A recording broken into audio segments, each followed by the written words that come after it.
Hi there, I'm Renos Vakis, lead economist at the World Bank, and your host for Accelerating Development Ideas for Impact.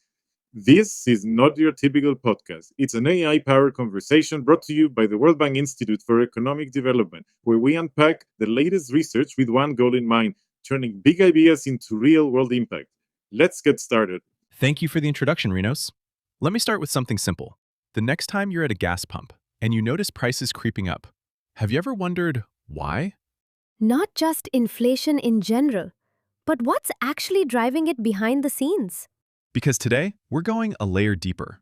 We're unpacking the April 2026 commodity markets outlook. And honestly, some of what's happening right now is pretty unprecedented. Exactly. This isn't just about charts or market trends. These are shocks that ripple through everything: transport, energy, food systems, right down to everyday life. Okay, so let's start with the headline number, because it's a big one. The data shows an estimated 10 million barrels per day reduction in global oil supply this March, compared to the previous month. That's the largest oil supply shock on record. Largest ever. And what's driving that isn't just production cuts, it's choke point vulnerability. So, walk us through that. What exactly happened? We're looking at a near total halt of shipping through the Strait of Hormuz. And to understand the scale, this single strait historically handles nearly 35% of global seaborne crude oil. It also moves 20% of refined petroleum and 20% of liquefied natural gas. So essentially, one narrow passage is carrying a massive share of the world's energy supply, and then suddenly, it stops. Exactly. And when that kind of bottleneck gets disrupted, prices don't just move, they jump. Which explains why average global commodity prices are projected to rise by 16% in 2026. And that's not just an increase, it's a reversal. It's the first annual increase since 2022, and prices are now 25% higher than expected back in January 2026. That's such a short time frame for expectations to shift that dramatically. That's the nature of geopolitical risk. It compresses time. What you thought would happen over a year can change in a matter of weeks. Here's something that really caught my attention. It's not a simple cause and effect relationship. During times of rising geopolitical risk, a sudden 1% decline in oil production is estimated to lead to an 11.5% increase in oil prices. Right, and that's nearly double the response that normally accompanies an unexpected fall in oil production. Why such a big difference? Because markets are reacting not just to physical shortages, but to uncertainty, risk premiums, expectations, potential escalation. And we saw that play out in real time. Brent crude surged by $46 per barrel in March alone, closing at $118, the largest monthly increase on record. That's huge. So, looking ahead, the projection has Brent averaging $86 per barrel for 2026, pushing the energy price index up by 24% compared to the previous year. But let's zoom out. What does this mean for emerging market and developing economies? The impact is immediate and significant. GDP growth for EMDEs as a group has been downgraded by zero point 0.4 percentage points to 3.6% in 2026. And for commodity importers, excluding China and India, it's even more serious. Growth slows by 0.5 percentage points to 2.9%. And inflation rises with it.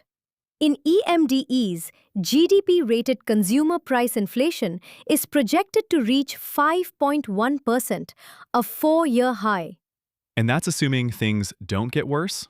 Exactly. If oil prices were to average $115 per barrel in 2026, inflation in EMDEs could climb to 5.8%. And this is where these macroeconomic numbers get really serious for people's day-to-day lives. Especially through food systems. Because oil price shocks don't just affect fuel, they raise the cost of agricultural inputs. Right. A 10% geopolitical increase in oil prices typically comes with an increase in natural gas prices of about 7% and a rise in fertilizer prices of 5%. So imagine being a small-scale farmer.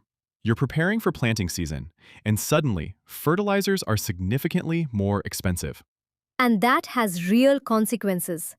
If the conflict in the Middle East does not end by the middle of the year, keeping oil prices above $100 per barrel, the World Food Programme estimates an additional 45 million people could fall into acute food insecurity in 2026. 45 million. Most of them in sub-Saharan Africa and the Middle East and North Africa. So, given all this, what can policymakers actually do?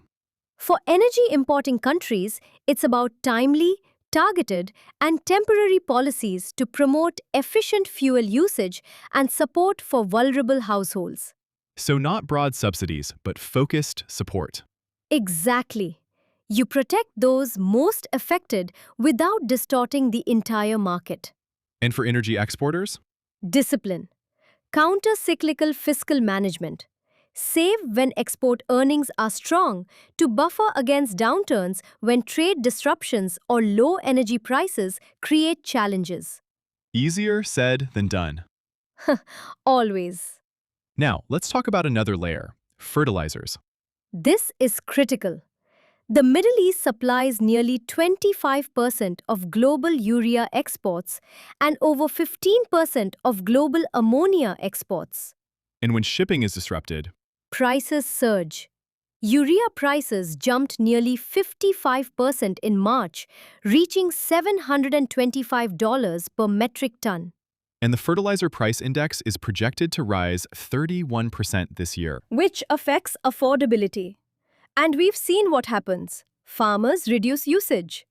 In 2021 and 2022, fertilizer use per hectare declined significantly in South Asia and sub-Saharan Africa. Which then impacts crop yields and future food supply. And it's not just agriculture. Metals are also under pressure. Yes, the Metals and Minerals Price Index is forecast to rise 17% in 2026, reaching an all-time high. Aluminum up 22%, copper up 21%, tin up 20%, all set to reach record levels. And here's the interesting part. This is driven by demand from new industries Renewable energy, electric vehicles. and data centers. Right, data centers alone will account for 8% of global electricity demand growth between 2024 and 2030. Which means massive demand for copper and aluminum. But supply isn't keeping up. Exactly. Supply is inflexible in the short term and highly concentrated. For example, the Middle East accounts for about 7% of global aluminum production and produces nearly 25% of global sulfur, which is essential for extracting copper and nickel. So disruptions there don't just affect one sector. They ripple across the entire supply chains and industries. What stands out to me is how interconnected all of this is. Energy, food, metals, technology, it's one system. That's why it's so critical to invest in strategies to dampen vulnerability to these shocks with all their unwelcome knock-on consequences. Exactly. For commodity importing economies, that could include diversifying sources of energy and supply routes, as well as investing in energy efficiency. Renewable energy technologies have a key role to play as their costs continue to fall. Meanwhile, commodity exporting economies could step up investments in processing and export facilities that can bypass trade bottlenecks. And across all developing economies, strong macroeconomic policy fundamentals can help countries absorb and bounce back from shocks like these. That means rebuilding fiscal space, fostering capable institutions, and investing in foundational infrastructure. With the right policies, the right planning, and a clear view of the risks.